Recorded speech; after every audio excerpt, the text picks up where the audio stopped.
This is the WTF Bach podcast. Right, that work those fingers. This is the podcast about all things Johann Sebastian Bach.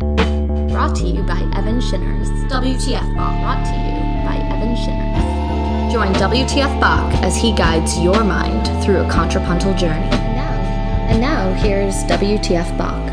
Hello there, it's Evan Shinners. You may call me WTF Bach, whatever rolls off the tongue. The goal of this podcast is to get you to hear Bach the way I hear Bach, to guide your ears, to set your mind on certain aspects of an intricately constructed music. Together we will break it down, dissect it, examine the construction, and you will come away with new perspective, knowing what to listen for. Bach's music has this miraculous power to be studied over and over again, and somehow the more you look at it, even the simplest aspects of it, it amazes you more than it did before. For example, let's say you've really studied a piece, you learn it, you memorize it, or you play the recording of it 100 times, you're satisfied with how well you know this piece. So you put it on the shelf, and you could come to it still years later and find that suddenly it has this completely new splendor. And then you wonder what it was that you've gone through since the last time you looked at that music that suddenly allows for this perspective. Because the music is the same, you've changed. I wonder if that will ever stop. Normally, I go through phases with music I love. I fall really hard for certain composers or certain bands, right? We all go through phases. But then if we listen to that music 10 years later, it usually doesn't renew its beauty. It's sort of like a time capsule. But Bach, it seems infinite. It seems like a lifetime of study and then some. But I will let you know if suddenly I wake up and the music of Bach refuses to fascinate me. And at that point, I will give all my listeners $10,000. The great French composer Charles Gounod said, "If all the music since Bach's time should be lost, it could be reconstructed on the foundation which Bach laid." Hello, and welcome to the WTF Bach podcast. OMG, what's WTF Bach going to be doing today? Guiding your mind through your contrapuntal journey. Do you know what contrapuntal means? I had to look it up. All right, so as of now, this podcast is being heard in 56 different countries in the world, not including those 6 listeners listening in unknown countries. So hello to all of those listening in lands unknown. One matter of housekeeping before we attack this 6th Contrapunctus. In the last episode, I played recordings of one Maestro Scherchen, and for some reason I called him Thomas. His name is Hermann Scherchen, and I don't know why I called him Thomas, so Maestro, if you can, please forgive me from beyond the grave. So you're addicted to the art of fugue, obviously, and you're listening to a bunch of different recordings, and so far, unless of course you put on something like Hermann Scherchen, you notice that, everyone's playing more or less the same music. But then Contrapunctus 6 comes along, and the great Hungarian pianist Zoltán Kocsis plays this.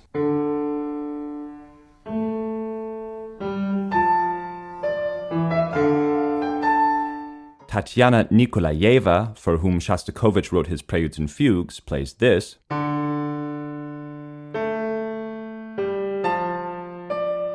And even Helmut Walcha, my boy, the blind organist from Leipzig, plays this.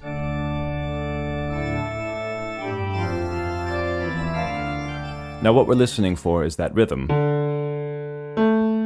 Da-da, da-da. And all 3 of those performers so far have played da-da, da-da. But then you put on some more modern recordings, and you hear...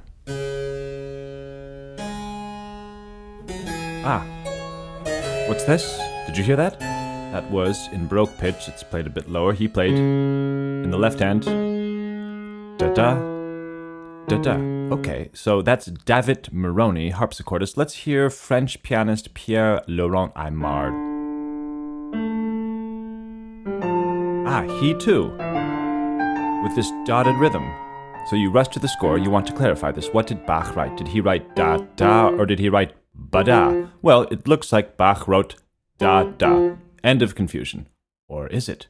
Because then you put on the great one, Gustav Leonhardt, and he's playing in the 1950s, like before Glenn Gould even recorded a note. Leonhardt is playing this.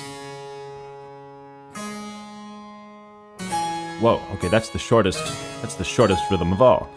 So you think, okay, there must be something I'm missing. This can't exactly be modern scholarship if both Walcha and Leonhardt are playing 2 completely different rhythms in the same decade. So what am I missing? Well, this is the first fugue to have a title besides Contrapunctus 1, Contrapunctus 2. This one says Contrapunctus 6 in Stylo Francese, in the French style. Well, normally, the French style refers to note inégales, unequal notes. That means that notes on a page, which read literally sound like this, are actually played like this. if you want to play it in the correct style. So in that regard, note en égal, the French style, is very similar to jazz, in that if you come across a transcription of a jazz solo, you may see it all written in eighth notes, but of course you don't play it as straight eighth notes, you swing. And that's what note en égal is, it's swing. That's one of the great misunderstandings of Bach's music and Baroque music in general, is that it's computer-like, when really there's actually a huge amount of swing going on. Now, the French style usually refers to 16th notes, so we see here that the theme has these 16th notes now.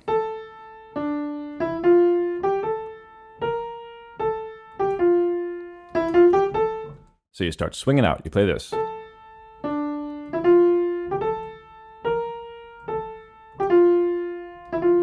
You play ba-dup-ba-dum, and you think that's good, that's the French style. And then you get to bar 62, and you see a whole bunch of 16th notes. Now, if you want to keep any sort of consistency, you have to swing all the 16th notes. So you get to bar 62, and it sounds like this. Yeah, it sounds like a horse with 3 legs. So what we want to know is, what did Bach mean when he wrote in the French style? What exactly does the French style mean? Well, finally, you do what you should have done a long time ago. You read the preface to the score. And in the Henley edition, the editor tells you right there, the title, Stylo Francese, appears only in the print. It refers to the French overture style. It would therefore be an error to interpret the title as meaning that the 16th notes must be in égal, and therefore in the French style. It's very unlikely that Bach intended the shortening of these notes, so he means, basically, don't do this. He goes on to say, Stylo Francese, French style, almost certainly refers to only shortening the 8th notes in the regular subject. So, in other words, play ba-da, and not. Okay, great. Well, we might as well check another edition because, this is one guy's opinion. What does someone else have to say? So we crack open the Neue Bach-Ausgabe, the NBA, for those of us in the know, and it says this. In Contrapunctus 6, the choice of the French overture texture in Stylo Francese implies a distinct heightening and emphasis of the dotting of the basic rhythm ba-ba-da. Here we particularly recommend treating the dotted quarter notes as double dotted quarter notes. Basically the same thing, do this. Okay, so we can pretty much explain these older recordings as not coming to this work from a historically informed perspective. The recordings made before the 1980s when this historically informed approach or the early music revival happened, so therefore you write off the people who play this. Well, yes, until, of course, you listen to the great Robert Hill, the harpsichordist from the second episode of this podcast, and you'll see he plays this.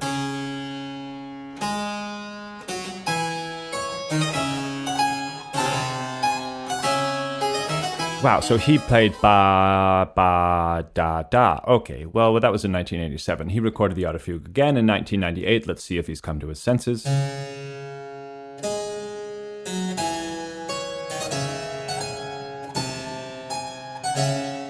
Now, he's still playing this.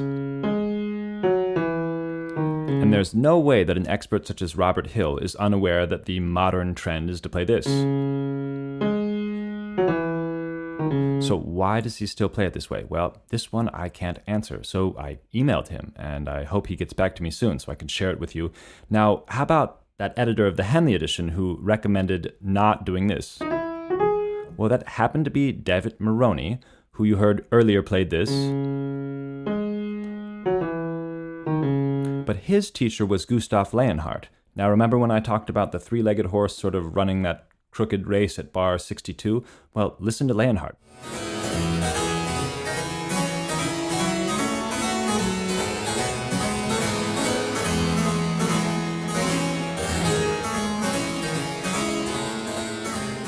Well, obviously Mr. Leonhardt isn't afraid of the three-legged horse race, but maybe it's only good when he does it. Maybe that's why other people don't do it. Well, here's his student, Moroney, years later, the same passage, unswung 16th notes.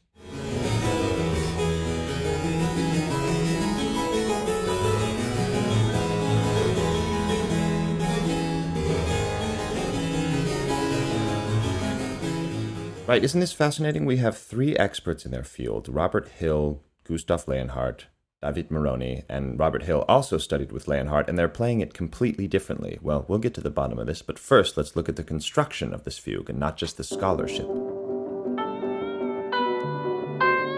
that fugue. Read that fugue. See that fugue. Feel the fugue. I am the fugue. Okay, so you recall from the previous episode that this fugue cell, this art of fugue theme, has been now exploded both right side up and upside down, coming at exactly the same time, 2 beats apart, 6 beats apart, 4 beats apart, 12 beats, even 1 beat apart. So how is Bach gonna beat that?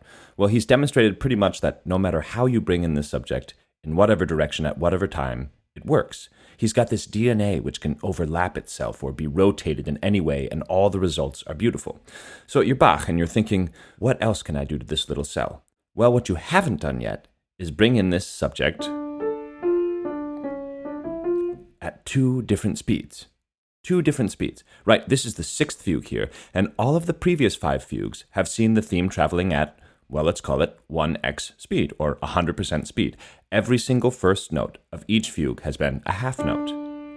But this fugue 2 starts with a half note, but the answer, the second voice, enters with a quarter note. Okay, wait, so how does this work? This is a technique called diminution. We see it creeping up in Bach's later works. He'll play something at 1 speed, and take the same thing at double speed, and he'll play them at the same time, or nearly the same time. You see, that's my left hand at 1 speed, the right hand at double speed. Okay, so let's say our theme takes 4 measures to play. Well, if you're playing it twice as fast, suddenly you can play that twice as fast theme in 2 measures. So let's call this theme traveling twice as fast, this 2x theme, the diminished subject. Diminished means reduction. This is the reduced length theme. Well, when you think about it, that also implies that 2 of the diminished subjects may occur in the space of 1 regular subject. Now, making the connection from Fugue 5, where he went A to D in the treble. Now, in Fugue 6, he's going to go D to A in the bass. But we're not going to play da-da, we're going to play. But immediately in the very next bar, he's going to bring in the answer at 2x speed. Now, it would sound like this if the answer were not inverted.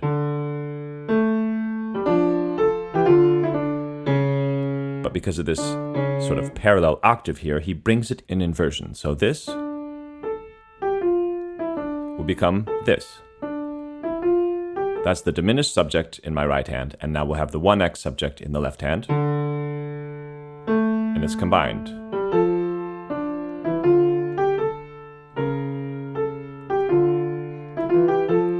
Just as I said earlier, that you could have 2 diminished subjects within the span of 1x subject, well, let's hear how Bach does that. First, he puts the answer a little higher in the treble so that you can have room for the second diminished subject to come in between the 2 hands.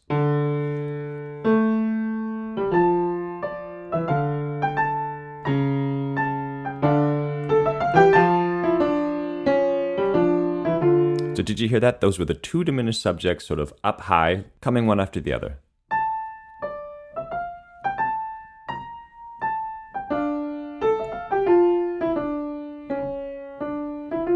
All over the space of this plodding along 1x speed down here in the bass. Now, several people tuned in and said that they have appreciated being able to hear these voices sort of isolated in various parts of the speaker. So right now I'm going to give you Contrapunctus 6, and I'm going to put all of the 1x, the non-diminished subjects, in the left speaker, and all of the diminished subjects, the 2x speed, in the right speaker, and I'll sort of explain what's going on as it happens. It'll sound a little crazy.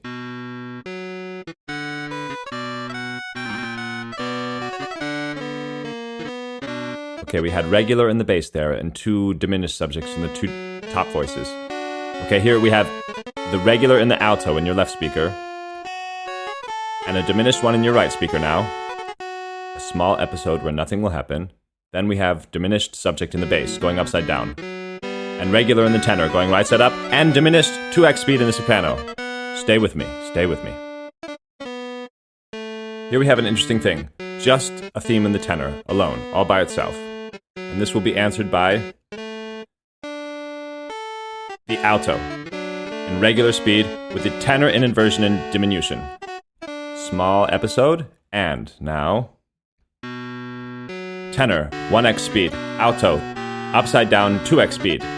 Quickly followed by the soprano in 1x speed going upside down, and the 2 lower voices in diminished in opposite directions. Okay, now we will have just a version of the alto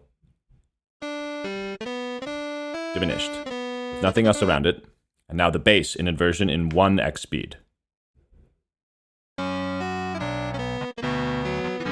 And that was interesting there. We had sort of like a truncated version in the alto. Now we have a large episode here. This is sort of the three-legged race I was telling you about. If you were to be able to hear the other voices, all that stuff would be going on right now. Okay, there we have diminished in the soprano. Upside down in the alto in 1x speed, and the tenor going right side up in diminished. This is answered by tenor, 2x speed. Alto 2x speed, and the soprano 1x speed upside down.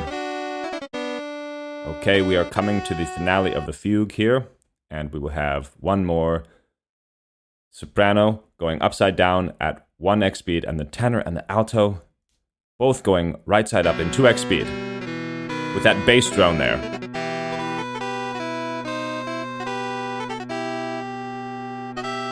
And I put the final chord here just to show you that the piece is over now. Okay, now that sounded a bit crazy, I have to admit, so good for you if you stuck with me through it. But let's actually hear this piece in full, played by someone that's not a machine.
Now that's the remarkable Isolde Ahlgrimm playing the harpsichord. She was born in 1914, she was Viennese, and she has a lot of firsts attached to her name. She was apparently the first person to perform and record the entire Bach oeuvre on the harpsichord. And what's more, she was the first person to argue that the Art of Fugue was actually originally a harpsichord work. And this idea was taken up by her younger colleague, Gustav Leonhardt. Now, we usually think of sort of Leonhardt as the father of all harpsichordists, but indeed, this idea was one that Leonhardt got from Ahlgrimm. She also gave the first performance of the musical offering in the 50s with Nicholas Harnoncourt. She was a friend of Richard Strauss's. She just lived a remarkable life. Now, that last section there, that section which begins after the pause, the fermata, which is, by the way, the first fermata we have mid-fugue in the entire Art of Fugue, which means that we have a codetta, a little closing statement. That's the first time that happens in this fugue, Contrapunctus 6. This section here,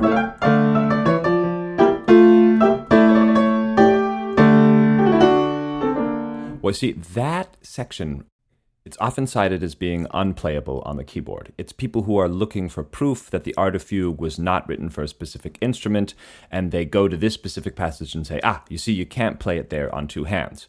But the problem is that many of these people who are saying that you can't play it there on two hands are trying to play it on the piano, when actually the harpsichord keys are just a little smaller than piano keys. And so I, who have large hands, can actually play this passage on the piano, but I could understand how someone who doesn't have quite as big hands tries to play this on the piano and they think, see, there's no way that this was written for a harpsichord. But I'll go through it slowly here, and I'll just play all the notes just so you could see that, in fact, it is possible.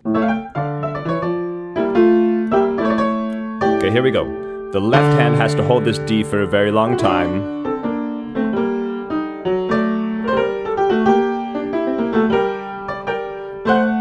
Now here's the first tenth in my right hand, followed by a second tenth in the left hand. Now you can see here I've got a lot of notes here. I've got 5 notes. I've got this D, this C, and that F sharp there, all in my left hand. That's a pretty large hand, but not so large on the harpsichord, followed by another tenth in the right hand.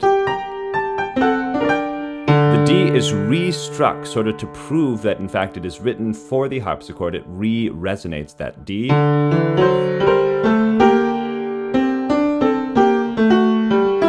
Then you have a ninth here, a D, G, E ninth in the left hand, and then these final chords, which that D is not re-struck at the end there. Sorry, that should have been... There you have it. 7 notes at the end of that one. 1, 2, 3, 4, 5, 6, 7.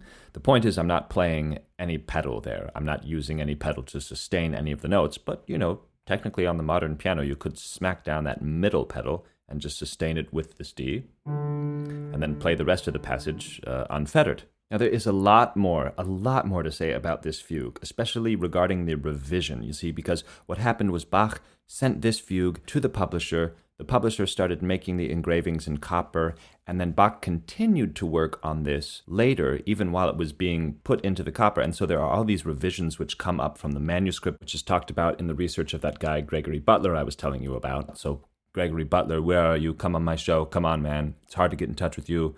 I don't even know if you're alive. But I think we have to save that revision for another episode. But there is one last thing I wanted to mention, which was when I played the 2 different speeds of the theme going in different parts of your speaker, I wonder if those among you realize that, in fact, I was swinging those 16th notes. And that's because I isolated those voices, in fact, from a version of this fugue that I made years ago, before I had really studied it in depth and realized what Bach meant when he said, in the French style. My solution was I'd go between the 2 lines. I would sort of swing the 16th notes that did not involve the theme, but at that 3-legged horse section, I would keep them straight. And so I came up with this version, which is, I don't really think it's quite an authentic version when compared to Hill, Moroney, and Leonhardt, but of course it still works, and so I'd like to just share that version with you now. This is a version on an electric harpsichord recorded a couple years ago by me. So please enjoy this and stick around for the next episode, which will be the 7th Contrapunctus, which is a personal favorite of mine. Bach is not only going to bring in the theme at 1x speed and 2x speed, he's going to bring it in at 0.5x speed. And finally, a few people have been asking if I have Patreon for this podcast. I do have a Patreon for this podcast and the Bach store. It is patreon.com/WTFBach. Follow me on Instagram, also at WTFBach. If you are not, you are missing out on the fact that I am Instagramming the entire Well-Tempered Clavier Book 2 on a daily or semi-daily basis. So check that out, and thank you guys very much for listening. Thank you.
podcast, and we want to hear from you. Got suggestions? You want a specific piece of Bach analyzed by Evan just for you? You can write to us. Do you want to partner with us? Write us at the WTF Bach podcast. Send us a donation on Venmo, Cash App, or PayPal at WTF Bach. Help keep this podcast alive. Support us. You can support Evan at patreon.com/WTF Bach. Find the links in the episode description. Thank you for listening.